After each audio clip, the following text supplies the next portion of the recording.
What's the best way to tackle tough chord shapes in the middle of a song? So the key thing with this is to grab a pen and paper and to look at the song as you play and begin to really act like a guitar detective to figure out what chord shapes in particular are causing the problem. Because in reality, the longer you play a song, the more likely it is that there's going to be problems. Here's an example. You could play a G perfectly fine, and then after you've been playing a song for 2 or 3 minutes, due to general fatigue, because we do need to build our endurance for playing songs, you might start to miss stuff that you can always get usually.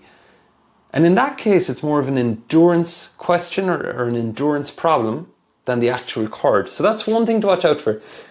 So if there's any chord shape, you'd say to me, you'd be like, Dave, I'm okay with this one, but it causes me problems sometimes. And if it's due when you play longer, that's the cause. Now let's talk about more common ones. Well, the key thing with this is, let's just say you're playing the song. And songs contain intros, verse, pre-chorus, I have to think there, chorus, and then there's more verses and bridges and stuff like that. Well, they're all the different song sections. And what you want to do is, you want to start with the first section and go, what are the chords in that line? So for example, Save Tonight by Eagle Eye Cherry, right? If I was to play that, well, that's A minor, F, C, and G. I take a look through and I go, you know what, A minor to F there is a bit slow. If I played it like this. If that was happening. So now I found the chord change. Then I look on how I make each of the chords. And the question is, am I able to make the chord on its own, slowly and steadily?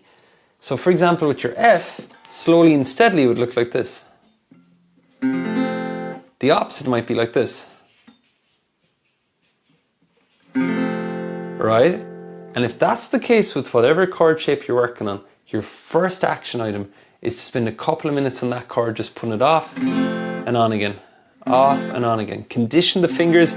And by the way, some chords have specific tips. Like when you make a C chord, a lot of players do it like this. I generally recommend you put the ring finger on and get those on. Right, it can be a faster way to do it. So for every chord, there's a specific order to put the fingers in and a specific way to construct the chord that makes it easier, right? And I do have an entire clear chord library, which I will share, right? So don't worry about that. And that'll be the first thing to look, how the chord is constructed. Now when you've that steady, when you're looking at it going, well, the chord shape seems okay. I think it's the chord change. Now we're talking about chord change drill territory. That's real play. One down on the first chord, one down on the second chord. You go between them back and over for a minute and you're optimizing the whole time. And the tips, like one of the tips William, one of our members, shared in the tips video, look for common fingers between the chords, build that urgency, and aim to get faster and faster and faster. And then count how many you can do in a minute.